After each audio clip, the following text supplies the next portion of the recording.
조이앤 드라이브 얘기하시려고 그러구나. 아이 그럼요. 음주 후에는 역시 정욱구 대리운전 조이앤 드라이브.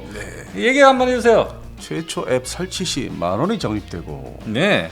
친구 추천만 해도 2,000원이 적립되고 음흠. 거기서 끝나는 게 아닙니다. 네. 그리고 친구에게 또 10,000원을 적립을 하고 또 나에게 다시 2,000원이 적립되는, 그리고 이제 내가 사용할 시에 10%씩 적립되는.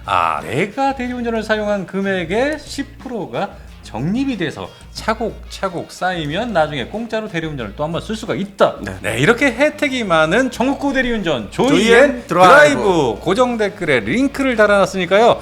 클릭하셔서 여러분들도 핸드폰으로 앱 설치하셔서 많은 혜택 누려보시기 바랍니다.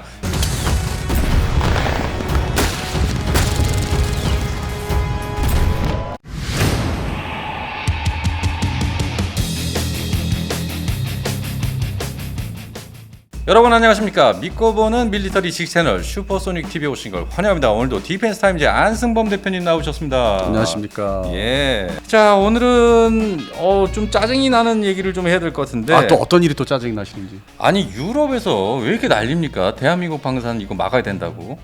왜 막어? 예. 지들은 물건도 없으면서. 네. 그러니까 물건 생산도 못 하고 있으면서. 뭐냐, 뭐 프랑스 얘기하시는 것 같은데? 프랑스의 이 마카롱 대통령이 마카롱이요? 마크롱 아닌가요? 제가 마카롱이라고 했나요?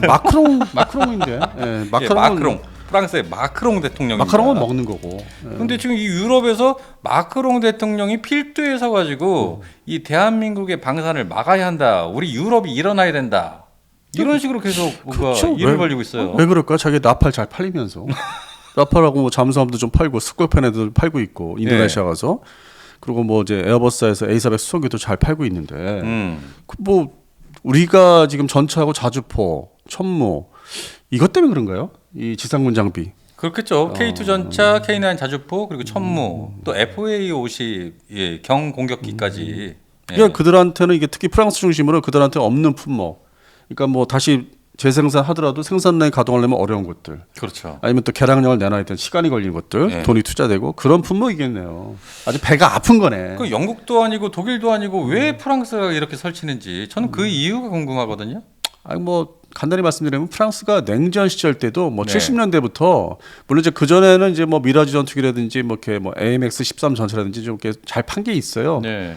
또 미국과 소련 중간에서 틈새 시장을 해서 이용해서 제3국가에 많이 이렇게 팔아먹었던 게 있었는데 70년대부터는 이제 본격적으로 뭐 액조세 미사일이든지 뭐 좀 더 네. 미라지 시리즈 뭐 미라지 F1까지 네. 아주 뭐 조기용보기까지 아주 잘 팔아먹은 게 되게 많죠. 방산업체가 그때 많았었고 지금 예. 통폐합돼서 몇 개로 줄었지만은. 더욱이 이제 80년대로 접어들면서 80년 초반인가 하다못해 그때는 이제 바르샤바 조약군이 있었죠. 소련 나토에 대응하기 위해서. 그렇죠. 그리고 거기에 또 회원국이 지금의 루마니아가 들어갔어요. 루마니아. 그래서 무슨 얘기냐? 루마니아가 그 옛날엔 지금은 이제 뭐 에어버스 헬리콥터 하지만 그 전시 이름이 무슨 뭐 이름이 달랐지 않습니까? 네네네. 뭐 유로콥터라든지 또 유로콥터 전신이 뭐 아에로스파시알 예. 그 헬기사 이름들이 있었는데 그 당시에 루마니아한테 그 우리가 좋아하시는 슈리온. 예, 슈리온 헬기의 모체가 되는 뭐 슈리온. 예, 푸마, 예. 뭐 슈퍼푸마라든지 그 면허 생산을 줘가지고 생산했던 나라가 루마니아예요. 바르샤바 조약국. 루마니아가요? 네. 오. 그러니까 그게 묘한 협력 관계가 있었던 거야. 유럽에서는 동유럽, 서유럽 간에. 예. 그리고 이제 나토의 그 견주는 바르샤바 조약과는 아니지만은 유고슬라비아. 유고슬라비아. 친서방이면서도 공산주의 사회주의 국가였죠. 네네. 그 당시에. 지금은 그랬죠. 다 분열됐지만은 예. 그 나라 또 뭐 가젤, 그리고 이제 프랑스제 예. 가젤 경전투 헬기, 정찰 헬기, 네. 그것도 면허 생산했었고. 오. 그래서 그런 게 있었고 더욱이 이제 영국은 또 이제 롤스로이스가 워낙 뭐 엔진 잘 만드니까 이미 80년대부터 90년대 초반까지 뭐 루마니아, 뭐 그 당시에 유고슬라비아, 지금은 세르비아로 또 이렇게 다 바뀌었지만은 엔진을 팔았어요. 엔진. 훈련기, 제트 훈련기 엔진. 수출이 됐던 거야. 예. 그래서 뭔가 이게 서로 사주고 팔고 이렇게 뭐 대립이 돼 있는 시절, 냉전 시절에도. 그 시절에는 그랬죠. 그러니까 프랑스가 그만큼 뭐 골고루 여기저기 뭐 중동부터 해서 아프리카, 뭐 남미 많이 팔았던 거고. 골고루.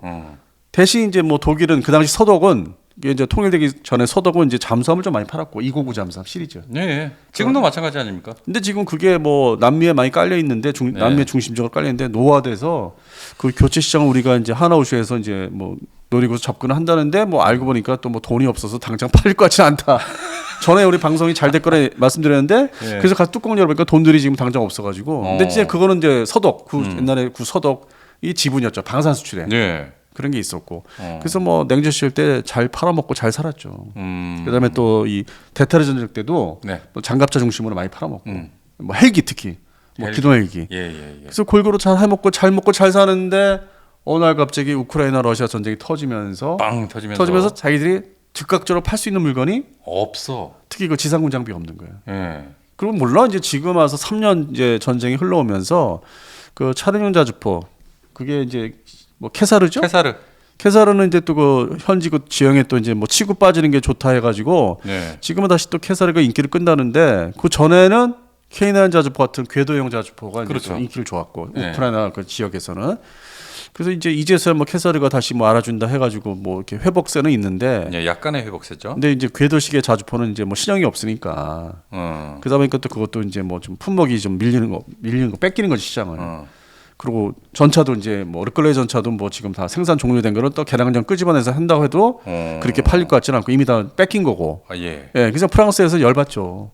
그러다 보니까 이걸 또 내비두다 보면은 뭐 수리원 자기들이 뭐 이렇게 좀 기술을 좀 주긴 했는데 공동 개발하는데 뭐 수리원 그다음에 더 나가서 LH 이제 양산 들어가면은 뭐 이것도 저가로 들어오지 않을까 싸게. 그러니까 가성비하면 또 대한민국 방산 아닙니까? 지들 입장에서 본가가 자기인데 이게 저는 줬더니 마치게 이게 다시 돌아온다 이거죠. 그다음에 FA50은 원래 또 없는 품목이고 지네들은 이제 알파제트라는 게 옛날 구닥다리 다 이제 퇴역하는 이제 시대가 됐고 다 사라지면서 대체를 하는 게 FA50이고 그래서 그런 게 전반적으로 열받는 거죠. 독일보다 더 한 게 프랑스. 근데 영국은 이제 그 제품군이 달라요. 영국은 완제품 중심보다는 핵심 장비, 레이더, 뭐 센서, 그러니까 그런 전자장비, 항공 전자장비, 그리고 엔진, 특히 엔진이죠. 엔진의 명가, 롤스로이스.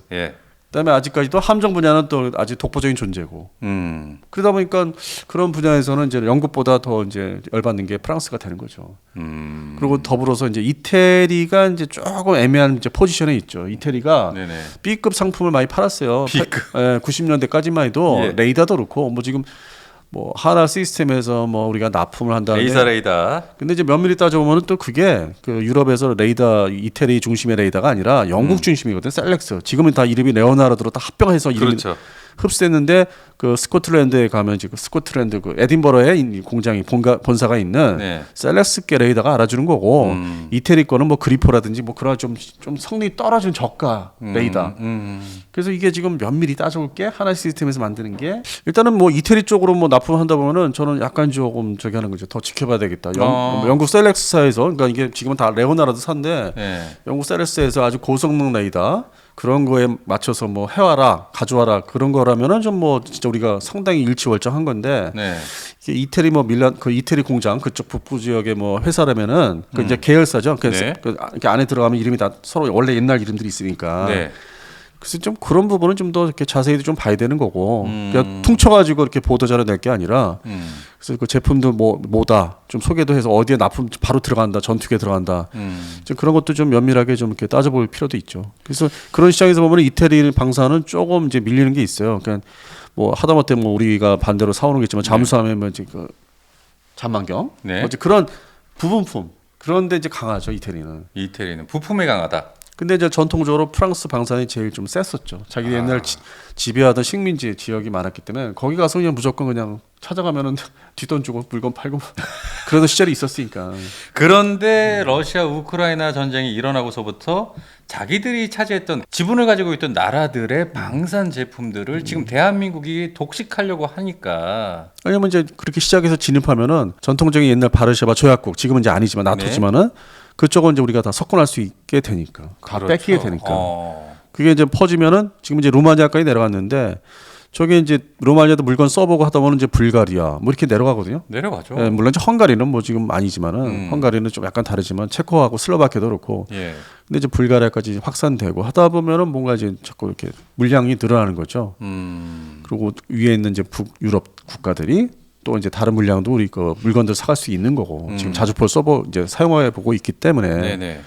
그래서 이제 그거를 상당히 경계하는 것 같습니다. 이 프랑스가 특히 독일보다 프랑스가 더. 그 프랑스가 지들만 좀 이렇게 대한민국을 경계하면 될 텐데 굳이 유럽들을 다 모아가지고 우리 유럽이 하나로 뭉쳐야 된다. 대한민국 차단시켜야 된다. 이런 식으로 나오니까 그게 기분이 나쁘는 거죠. 그런데 지금 아직도 그래도 자기들의 지분이랄까 영향력이 있는 나라가 야 저 물건 사지 마. 쟤네네 물건 사지 마. 접근하지 마 하는 게 지금 스페인한테 뭐 이렇게 얘기할 수 있고 포르투갈도 그렇고 그리스도 아직까지 이빨이 막히는 것 같고 얘기가. 그러니까 아직도 자기 그 말에 이렇게 따르는 나라들이 있기 때문에 뭐 그거 가지고 쪼잔하게 그거 뭐 동유럽 국가 좀 우리가 진출했다고 저희 뭐 그렇게 승질을 내고 열받다는 식으로 독일은 또 전차 하나 가지고 또 뭐 자주포나 전차 뺏겠다고는 뭐 난리 아주 난리를 피고 개난리인가 개난리죠. 난리를 피고 앉았고 좀 그런 게 좀 그래요 좀. 그런데 아무리 유럽이 이렇게 설친다고 해도 대한민국 방산 제품에 이 특기가 있지 않습니까? 바로 가성비 그리고 철저한 납기 준수. 네. 예, 이거를 과연 유럽이 따라올 수가 있을까요? 다만 이제 걱정되는 부분이 역시 이제 신제품이죠. 우리도 지금까지 나온 물건들은 이제 잘 이렇게 생산 판매하면 되는데 영업 잘해서 인정을 다 받았으니까. 근데 KF21이 이제 양산을 앞두고 있는데 그게 이제 블록 1이 있고 2가 있기 때문에 과연 그거를 이제 어떻게 인정을 받을 것인가 수출 시장에서. 아, 그러니까요. 그러니까 최종적으로 그러니까 2030년도 이전까지 그들이 진짜 경계하는 거는 기존에 우리가 나열했던 뭐 LH까지는 이제 일반적인 이제 사례를 든 거고 진짜 마음속에 이렇게 깊숙이 또 내재되는 게 KF21이죠. 동유럽에 와서 또 판매를 할까 봐. 왜냐면 이제 로마니아 공구 같은 경우는 이제 지금 그 나토 4개국에서 사용했던 노후화된 뭐 센서 다 업그레이드 했다고 하지만 F16 AM, BM 이게 어쨌든 이제 운영 수명이 또 있기 때문에 무한정 사용할 수 있는 게 아니거든요. 이제 그러한 시장들, 그러한 전투기들을 이제 만약에 대체한다면은, 그다음에 F16V가 뭐 이렇게 또 많이 살 수 있는 물건이 아니기 때문에 발주를 해놓은 뭐 불가리아가 발주를 해놨지만은, 그다음에 또 그리펜 기존의 구형 그리펜도 있고 그거를 이제 점유를 해들어올까봐. 그러니까 나팔을 대체용으로 나팔을 계속 지금은 이제 강세지만 팔아야 되는데. 아유, 그리고 시기가 달라지지 않습니까 또. 그러니까 이제 어떤 기술적인 격차가 이제 가면서 라팔은 이제 지금 이렇게 높지만 이렇게 가면서 이렇게 벌어지거든요. 또 우리가 또 블록 2에 가면은 차이가 생기니까. 아, 그럼요. 그래서 이제 그 전망을 하는 것 같아요. 이거 전투기 시장까지 좀 뺏기는 거 아니냐.